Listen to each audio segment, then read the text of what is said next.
Okay, if any public has joined us, they have a chance to comment on the consent agenda.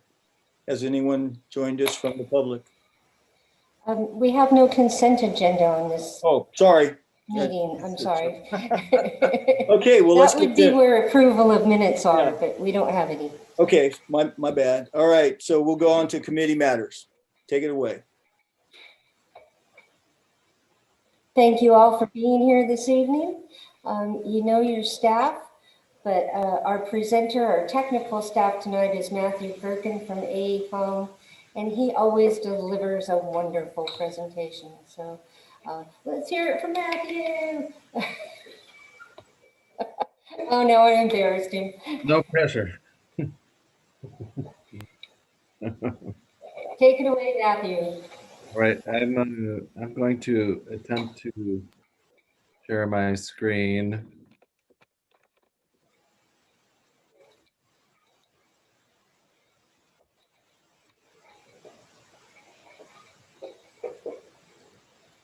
You are seeing a light blue box on the left, and it says Town of Loomis General Plan Update.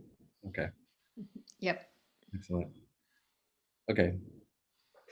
Thank you very much. So, welcome everyone involved in the air quality, greenhouse gas, and climate subcommittee. And thanks especially for giving up your time on a glorious spring evening where one could argue it would be also nice to be outside enjoying the lovely weather we have. I will provide a presentation that includes the input that we have received to date related to air quality, greenhouse gas emissions, and climate and energy. Provide a little bit of background, highlighting the settings section that you have available for your review posted to the town's website. I will also talk about some policy considerations for this general plan update related to these topics, and then go over next steps.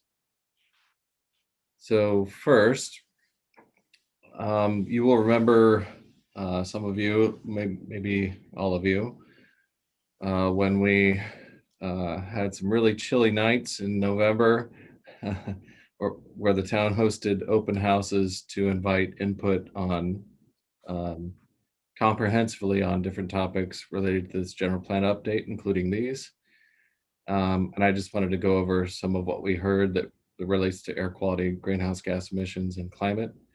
There was a lot of support for doing development differently in Loomis looking forward. For example, avoiding mass grading that eliminates the topographical interest in the town, and support for tree preservation, and also expanding the tree canopy over time. Folks expressed support for electric cars, promoting electric vehicles in town for both private transportation and for the town's purchase. The belief that the town should promote additional installation of solar panels on town facilities, promoting bicycle and pedestrian travel to reach destinations around town, identifying and improving important bike and pedestrian gaps in the current system, and adding bicycle parking downtown, adding destinations locally so that people don't have to drive in their cars at long distances to reach destinations elsewhere. Some concern about wildfire safety, which is going to be increasingly relevant with a changed climate.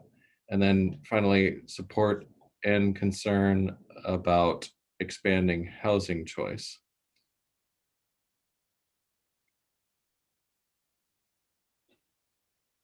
As was mentioned previously, this is a subcommittee of the umbrella committee for conservation of resources. We also we talked about some of these topics, introduced these issues, talked about setting as it relates to air quality, GHGs, and energy. But tonight we're going to dig into a little bit more detail on these topics. So, highlights on background. Sorry, I'm running two different presentations simultaneously so I can get my notes. So starting with air quality. In Loomis, we worry about ozone and we worry about particulate emissions. These are the two areas where, based on federal and state standards, the region is out of compliance. Too much ozone concentrations, too many particulate matter concentrations, or dust, fine particles. We care about this because there are health effects associated with these two types of air pollutant emissions and their concentrations: respiratory system irritation, inflammation, reduced function of heart and lung function, premature deaths in people with lung and heart disease, environmental effects related to reduced vegetation growth, reduced and for views, reduced visibility of the beautiful foothills. And also, as it relates to air quality and greenhouse gas emissions, there are health effects associated with a sedentary lifestyle. And the reason this is relevant for air quality and GHG emissions is that some of the most important solutions for addressing air pollutant emissions and GHG emissions have to do with land use and transportation planning that allows people to reach more destinations via bicycle or walking, which are also active transportation modes that allow people to exercise while they're getting somewhere. And there are health benefits associated with that compared to a sedentary lifestyle where you're just from your home to your car to your destination. The regions I mentioned exceeds health-based air pollutant standards for ozone and particulate matter in Placer County, and Loomis is a part of the Sacramento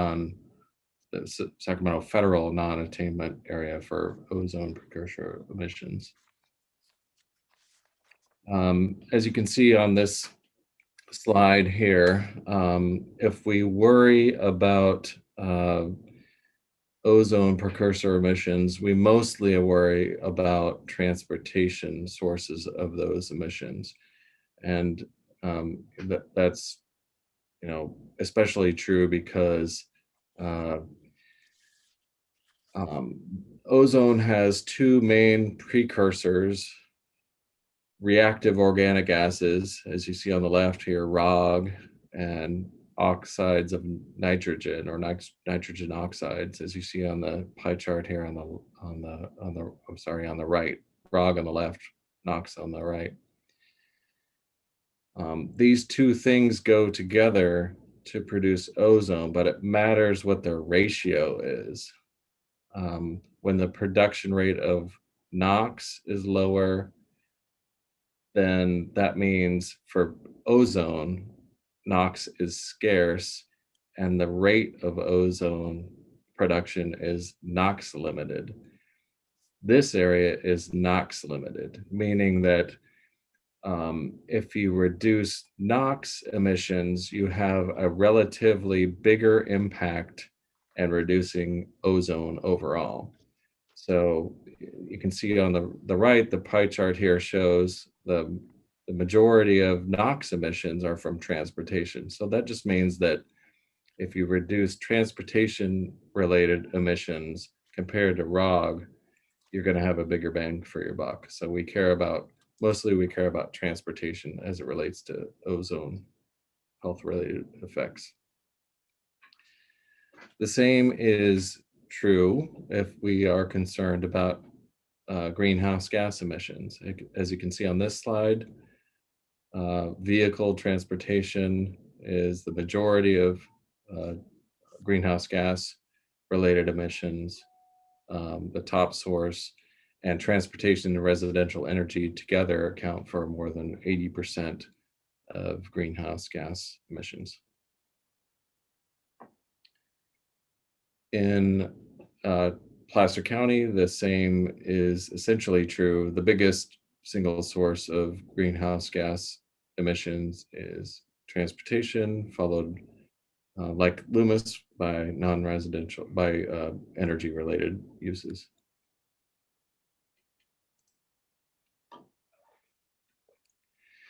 I thought it would be interesting to look at how things have changed in the recent past. Placer County has done some inventories. This slide presents 2005 and 2015 inventories for greenhouse gas emissions. You can see that over that 10-year period, greenhouse gas emissions actually decreased by about 16%, although the relative contribution from the various sectors is about the same. You see a major drop in energy-related emissions. That's because of energy efficiency requirements and in buildings, new construction, and the greater use of low greenhouse gas emissions, electricity. Solid waste here was the only sector to increase, mostly due to the rise in the amount of solid waste in the county. And transportation and residential energy continue to be the top sources, similar to the state and actually US trends. Moving to energy. So I know this subcommittee is called Air Quality, GHG, and Climate, but we're sneaking energy conservation into this as well. So wanted to report on that as well as the policy implications later in this presentation. In California, you can see here by source, petroleum is still the major source, followed by natural gas. Then when you look at the consumers of energy across the state, similar to air quality, similar to GHGs, transportation is the top user of energy in California. This is also true in Loomis, where transportation is the top user, followed by residential. Moving on to what has changed that's germane to our discussion on this general plan update since the last general plan was adopted. Well, there have been a lot of changes in this area. As I mentioned, the town is now in an area that is out of compliance for ozone and fine particulate matter. But there have been a lot of new tools and planning guidance that have come along to address air pollutant emissions and especially toxic air contaminant emissions. The California Air Resources Board, for example, has published handbooks about land use planning to address potential health risks related to toxic air contaminants like diesel air pollution, for example, along I-80 or next to the railroad. What has also changed is the state of California has been very active in legislation related to greenhouse gas emissions. This was not a part of the last general plan. So there now are statewide greenhouse gas emissions targets that don't directly apply to Loomis, but it creates a context where there will be incentives for greenhouse gas emission reducing strategies. And there has been and will continue to be a lot of state funding available for actions at the local level that reduce greenhouse gas emissions. In terms of the legal environment, it's also changed since the last general plan. Greenhouse gas emissions are solidly now a part of CEQA, the California Environmental Quality Act. So all projects involving discretionary review now need to address greenhouse gas emissions as well as air quality and now energy too. And there have been many court decisions related to these topics that that will frame the environmental impact report for the general plan update. And then finally, climate change effects are increasingly recognized. And we'll talk about what those mean for Loomis, but it has to do with a changed climate and how communities, including Loomis, can become more resilient to a changed climate.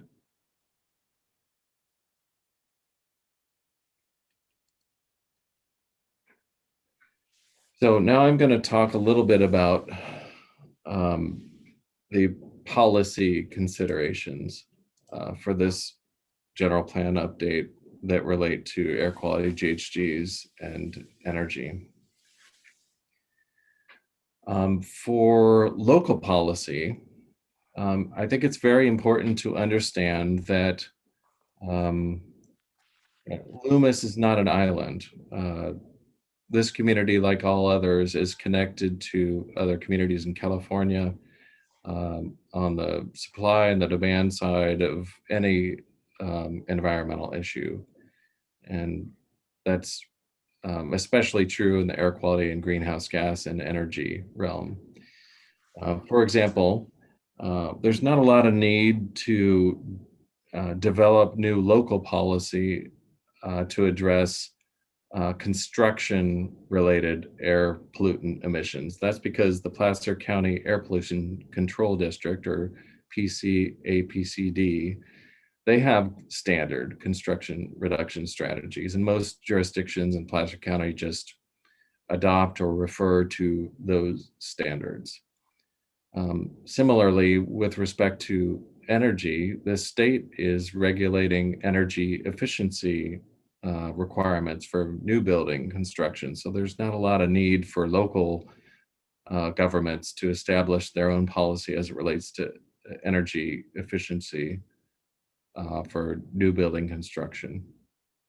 And on greenhouse gas emissions from electricity, the state has been also very active there in establishing new standards for how clean the grid must be and how clean the sources of electricity need to be as it relates to greenhouse gas emissions. So in a lot of ways, the focus for local governments is on, for general plans, is on land use and transportation planning that tries to place homes and destinations closer together to allow folks to travel on other modes, for example, bike and pedestrian, promoting infill development that's already next to existing residences and places of businesses to improve the bike and pedestrian network between homes and destinations. For Loomis to facilitate local jobs development, to improve the local match between residents, occupations, and locally available employment, things like this. And really, a general plan is a great opportunity to think through some of these very complex and system relationships between land use, transportation planning, air quality, greenhouse gas emissions, economic development, and try to find win-win solutions that can expand choices for those without a car, people that can't drive, to provide transportation options that can reduce transportation household costs. That's a really big household cost. Typically, the biggest cost for a household is the house itself, and the second biggest cost is transportation. So if you can find cheaper ways to get around, it can free up discretionary spending for households to spend in the local economy instead.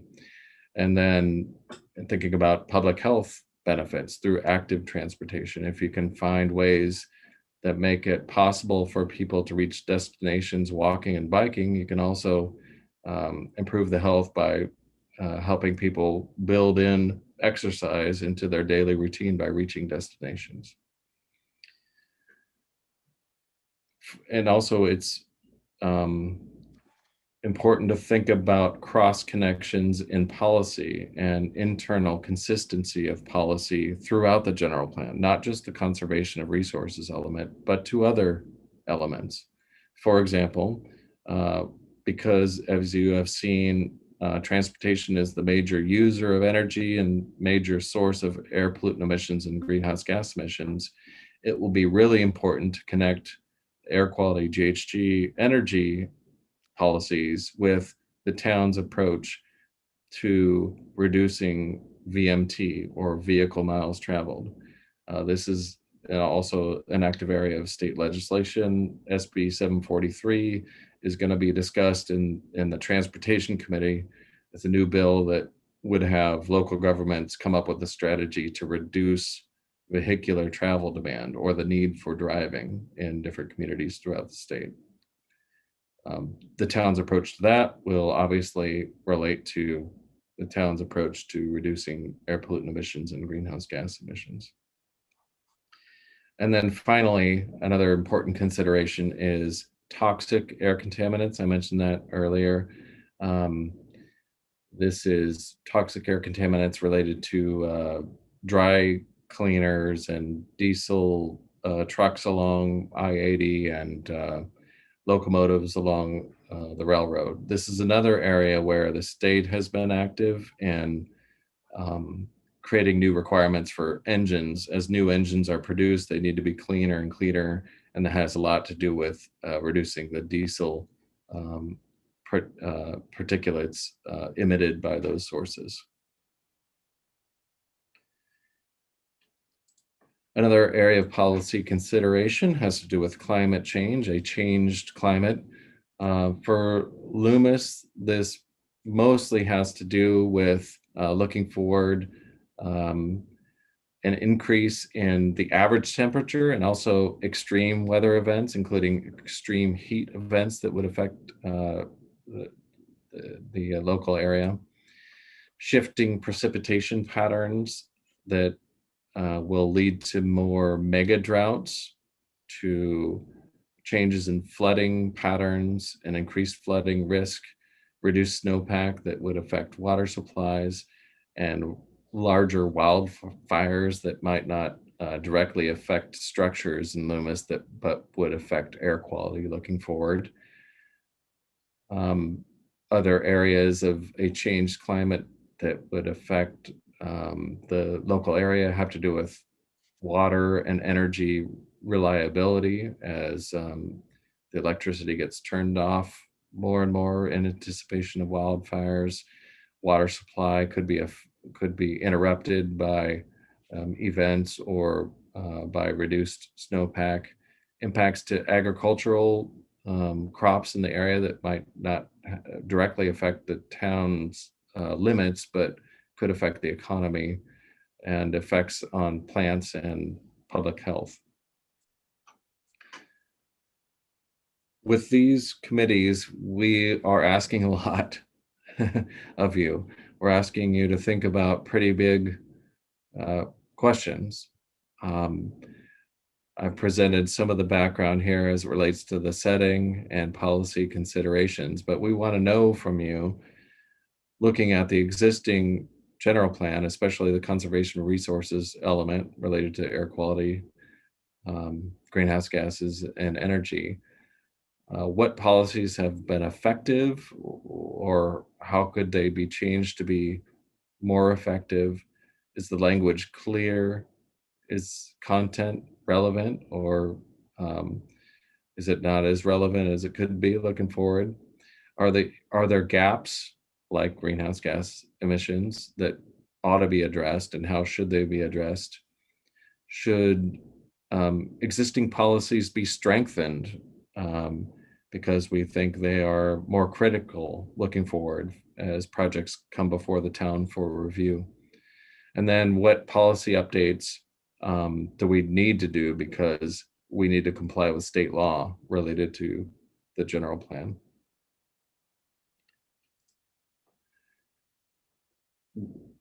Here are, this slide tries to capture some of the main steps in our process.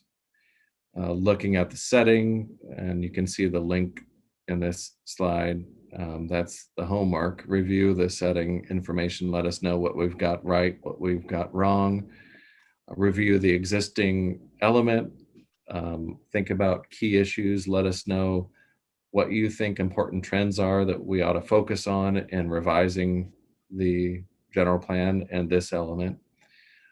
Identify what comments you have, and then submit those so that we can catalog them using the GP update at loomis.ca.gov email address. That way we can track everything.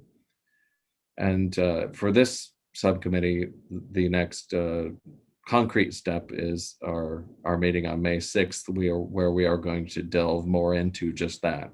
What policy changes, what changes to goals, what changes to programs are necessary. At this time, I would like to pass it back to the chair, and we can entertain questions, or the pleasure of the chair. Okay, thanks, Matthew. That was a good presentation. I'll open it up for committee to ask questions.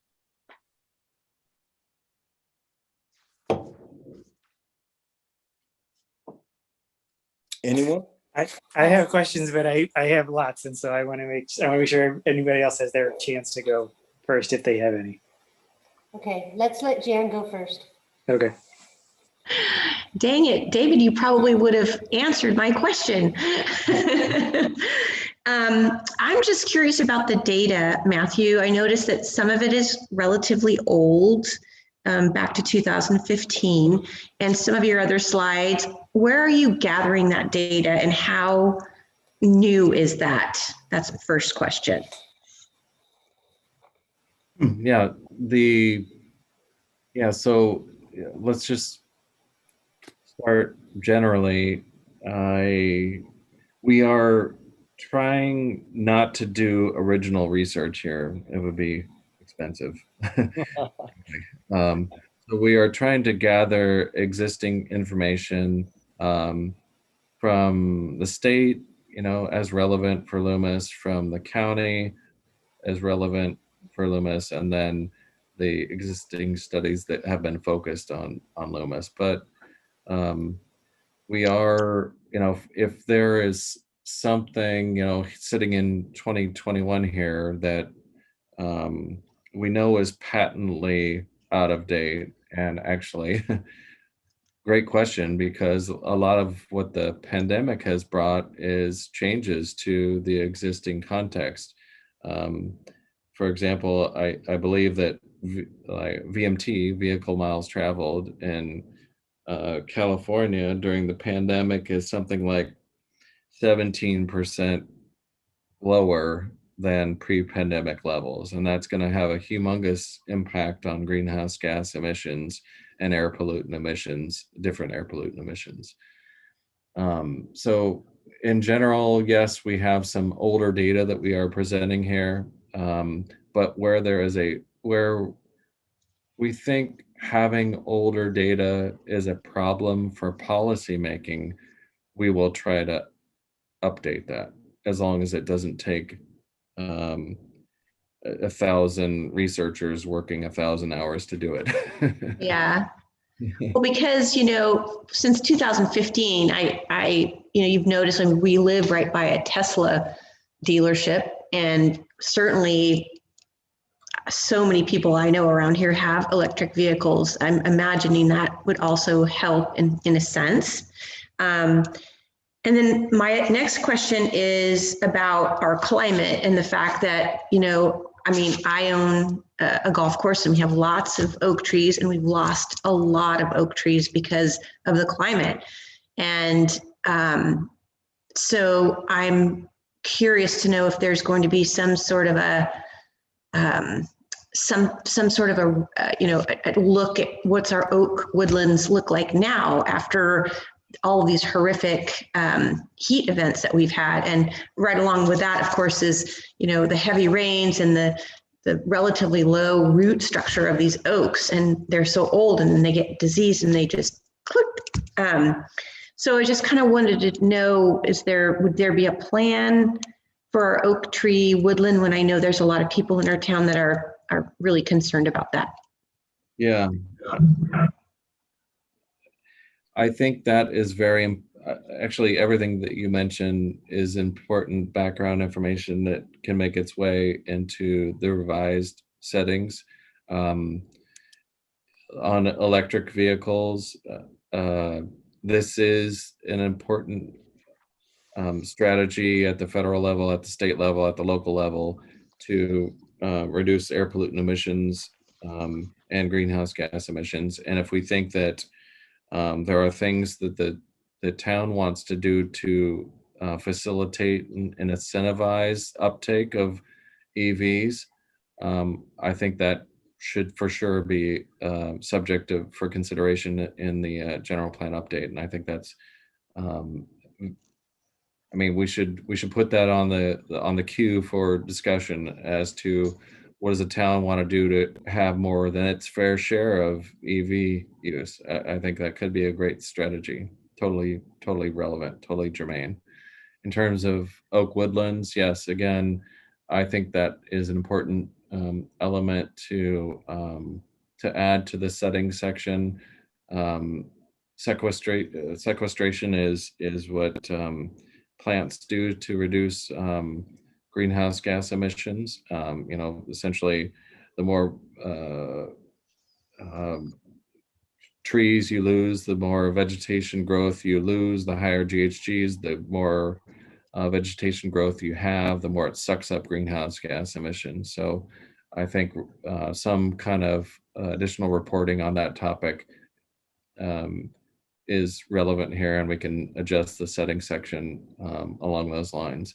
And then, as you note, it is a negative cyclical thing, like we see in so much about greenhouse gas emissions. One thing leads to another thing, leads to another thing. A changed climate because of higher GHG emissions leads to weather events that then take out tree cover, urban canopy, that then leads to more greenhouse gas emissions, that then leads to other deleterious effects. And I think getting at that kind of non-virtuous cycle in the reporting might help to give people a perspective on what's happening locally that's relevant. GHGs is such a big topic, but you're bringing it down to the local level, and I think that's critically important. And then just on the flip side, we have been so strict about our tree canopy, and in some cases haven't allowed our residents to clean under there, and we have now huge fire potential. So I would hope that as we look at the general plan 20 years later, things have changed drastically. And I wish we could find some sort of a happy middle to be able to clean to lessen the fuel for fires, but not hurt the woodlands. And I'm going to have to tell you that you said deleterious effects. I've never heard that before, and I will be using that somehow in the future. Thank you.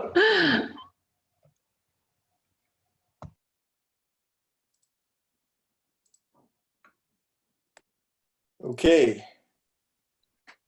We have Mary Beth. Do you have a lineup? Who's next? Yeah. David, if you'd like to go, Lorraine just raised her hand, but. Okay, I'll do just a couple of quick ones. So I looked at the energy setting, the energy part of the general plan, that what you have out, and some of the data in there I think is updated. I think that most recent I could find, just talking about what Jan was talking about, was 2018. So there isn't a whole lot of newish data out there, but it is a little newer than what's in the current general plan, or what not in the current revised general plan. One of the things I thought about was the housing survey that we just did. One of the questions I asked was how many people work outside of town, or how far you have to drive. I guess my question was, there was a question on it that was, do you work outside of town? And then I was wondering, did they also ask how far away they worked? I can't remember if that was in there or not, because you could actually use both of those pieces of information to calculate roughly our VMTs just for Loomis. But I can't remember if that question was in there. And then my one main question is there somewhere that I'm missing where we've listed the policies and goals for the natural resources setting and the greenhouse gas setting? I don't know. I couldn't find that anywhere. And looked like Mary Beth was about to say something. And she was muted and I couldn't hear it. So I was hoping she was going to answer my question. I was biting back a sneeze, excuse me. Oh, okay. Yeah, so because I couldn't find any policies or goals that we currently have for us to review. And so I came up with a whole bunch, but I think it seems like the way that the meeting is scheduled and that we have another one, I'll just submit all those to general plan update, and then they'll be, well, you can read them at, when you all feel like it, and then we can talk about them next time. Yeah, I would, the town's website has the existing conservation of resources element posted, but I don't think there's anywhere where we have pulled out just the air quality GHG energy. Well, there aren't any GHG policies, but I don't think that there's anywhere where we have yet created a document that just pulls out only this subcommittee related goals and policies, so that you can propose revisions to those. But the existing elements are posted on the town's website, so it might be helpful to, as you're ruminating on policy changes. New policies and whole cloth stuff is great, but you also might want to think about how something that has existing treatment in the general plan might be revised to be more relevant looking forward. Can you tell me which section those, because I opened up the natural resources section and that didn't have any policies or goals in it either. And so where, if you just tell me where they're located, I can go find them myself.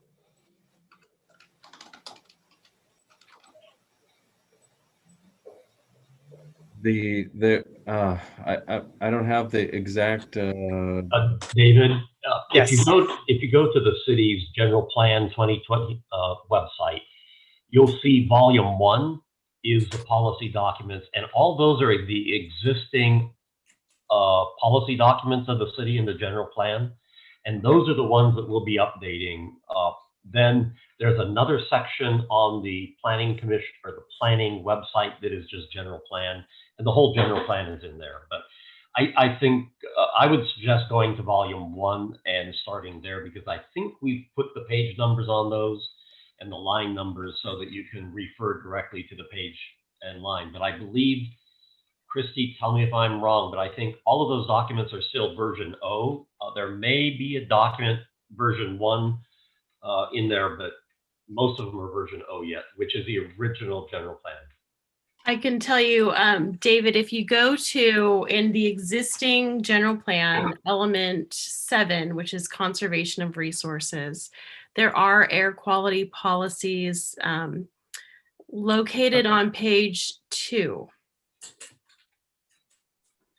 Okay, so start there. So they are okay, because the way for that air Andrew was quality. talking, okay, it seemed like all of the goals and policies for the whole general plan are in one location, and then each set. Because the reason I'm asking is because in the housing element, which I know is its own thing, but it has all the goals and policies inside there, and so I was expecting that for all of the different each different element, and it seems like that's not the case.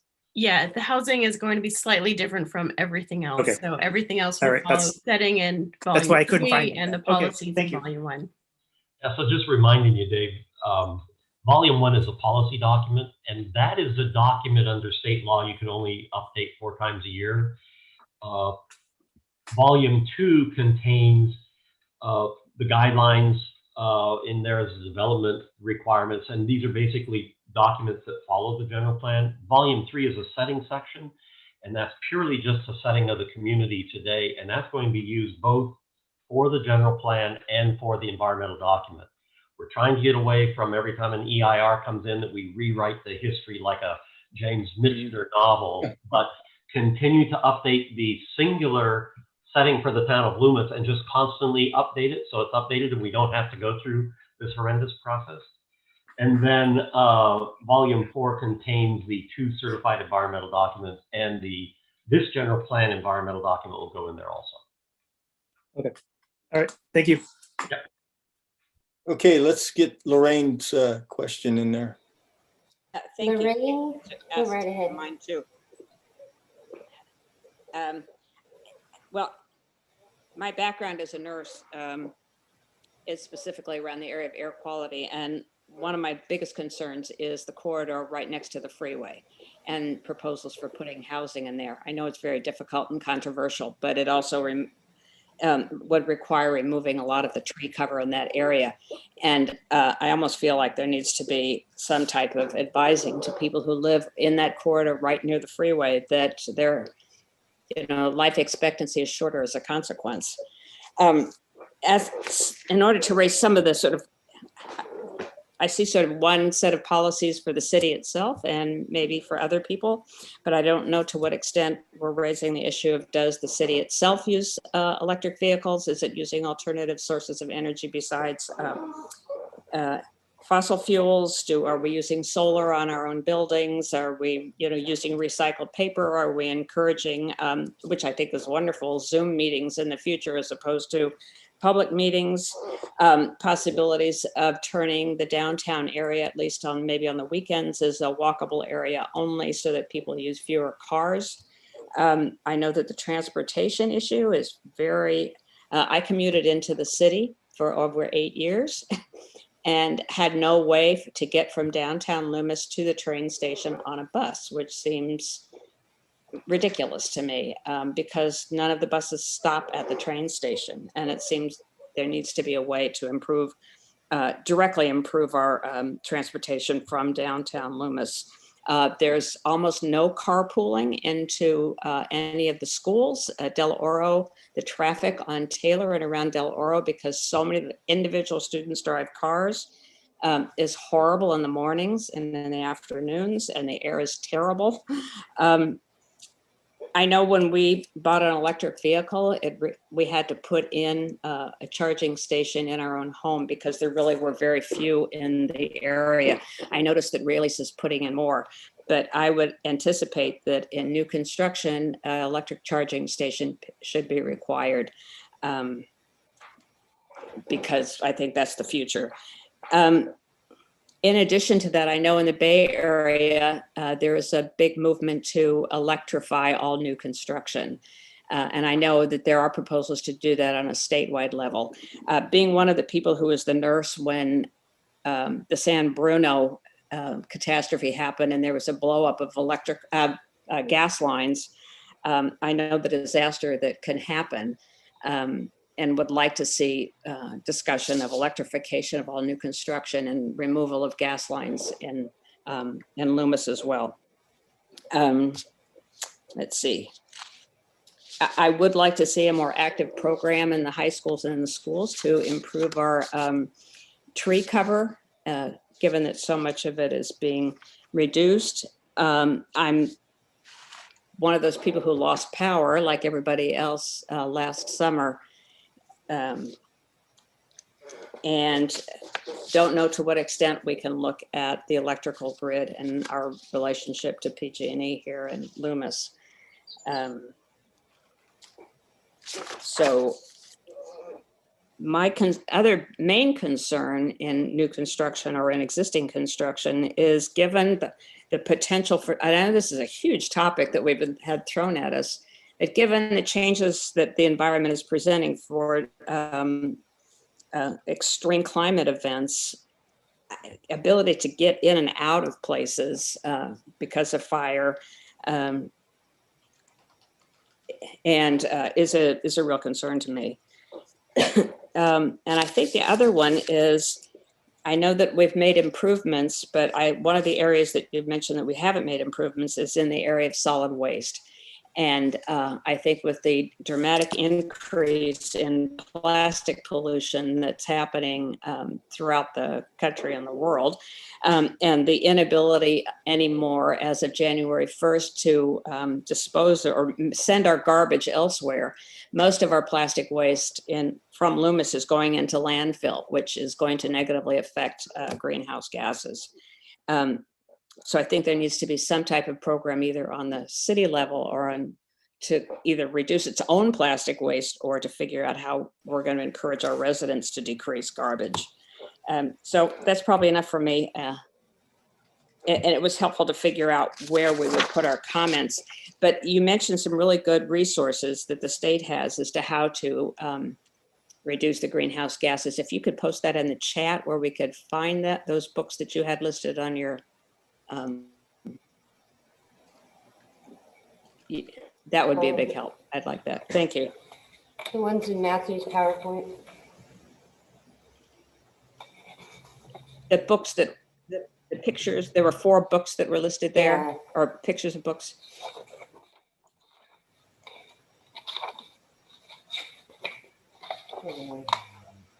I can, I'm certain that those references are in the settings section, but I'll make sure that is included, as we're going to post all the individual references for all the different settings. And I'll make sure that the scoping plan from the state of California was in there. Placer County's sustainability plan, I think, was in there. And I'll make sure that these sources are available for your review. Thanks. All right. All right. Thanks, Lorraine. Maureen, you're up next. Maureen. Okay. Hi. Yeah, I'm wondering if there is a formal carbon offset program for construction done in Loomis.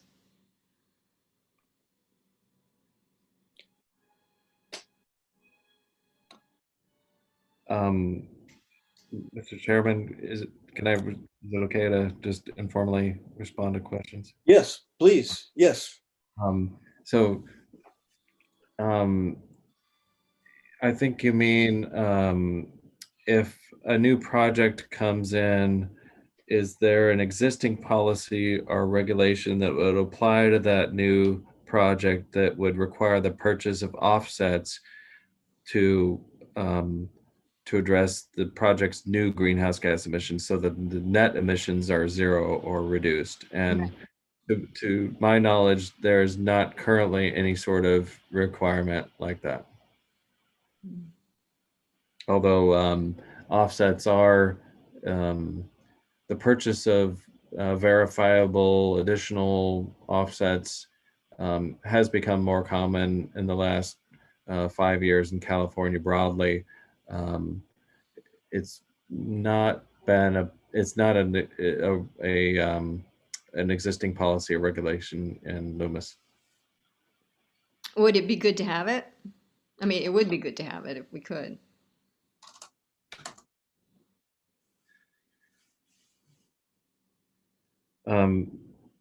Offsets, the purchase of offsets is used especially in cases where it's infeasible for the project at hand to reduce its emissions through design or location or other means.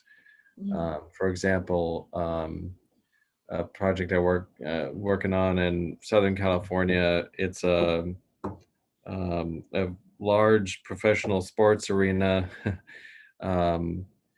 It's hard for that arena not to use energy, and it's hard for that arena to require everybody to walk there for the professional sports event. So, but the project applicant still wants to have net zero greenhouse gas emissions, so it's purchasing offsets in all areas where it's infeasible to reduce those emissions on site through other mechanisms. So, I mean, there are a lot of very complicated considerations, and I don't want to directly answer the question, would it be good to have that, on this particular Zoom call? I'm just trying to provide a little bit of background for where that strategy has been used in other instances. Okay. Thank you. Right. It's important to note that projects, when they're brought forward, go through the CEQA process, and there's a mitigating process if they are overproducing greenhouse gas emissions, for example. So it's one thing to keep in mind that you do have that CEQA process as projects come forward. Okay. Thanks. Okay, thanks, Maureen. And is there Lorraine, anyone? we're back to you. Just made me want to ask a quick question. I know that in construction, there's like silver, gold, and platinum construction standards that are more or less green. Is it possible to incentivize higher levels of green construction through the permitting process by charging more for ones that do not incorporate any green standards? And I know the higher the standard, the better your recycling, the more you might have solar on your property. Can that be changed, or is that illegal?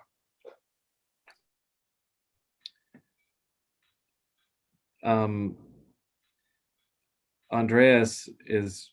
I knew you guys were going to call on me for that. That's something I'll have to take a look at. I can't just answer that off the top of my head. Let me give a brief answer, which is fees within the town have to be based on actual cost rather than unsubstantiated costs. So all the fees in the town of Loomis are based on actual cost. Yes, but as far as thinking a little bit more broadly and how we could incentivize that kind of project, I think there may be a solution. But Anders is absolutely correct that our fees are based on the fixed costs and the actual costs that the town faces in addressing a project. The cost to the developer, or the cost to the community, or? The cost of processing an application, for instance, is what the permit application fee is. Okay. And so processing an environmentally friendly project likely doesn't involve any different costs than an environmentally unfriendly project. And so there's probably not a good basis for us to charge different fees just if a project is LEED certified gold or if it's not LEED certified at all. And so we'd have to come up with other creative solutions for incentivizing that kind of a development. Through the fee program, it's likely not possible. Okay. All right. Thank you. Is there anyone else online? Nobody else has their hand raised. Okay, I guess we should open it up to public comment at this time. We have no members of the public attending this meeting. Okay, so what is our committee assignment?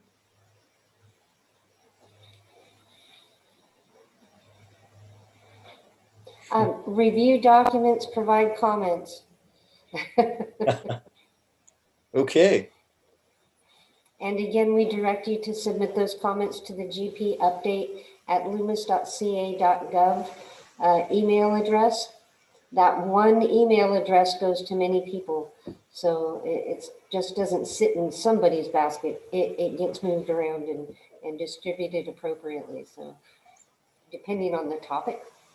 And some comments hit on multiple topics, which you may not realize that when you're doing it, but we review those comments and then go, oh, okay, that not only applies here, but housing and circulation and things like that. So it'll float through all the different elements that it touches on. And we're currently creating we started collecting comments back in October prior to forming committees and all of that. And we've now taken all of those comments and are putting them into a matrix where it'll have what that comment is and what the resolve or reply or recommendation is going forward. So some things, you know, just may never happen, and it's like, no, we can't do it now, but maybe it's something down the road that we want to hang on to and revisit it at a different time. So we will always keep those ongoing. Okay, very good. Thanks, Matthew, for the presentation. And we all have a lot of homework to do. And send in the comments, please, you know, prior to our next meeting. And our next meeting is on May 6th at 7 p.m. So I guess we'll adjourn at 8 o'clock, 8 p.m. Good job, guys. Thank you Thank all. you, everyone. Thank you. Thanks. Good night, everyone. Good to see you. Night.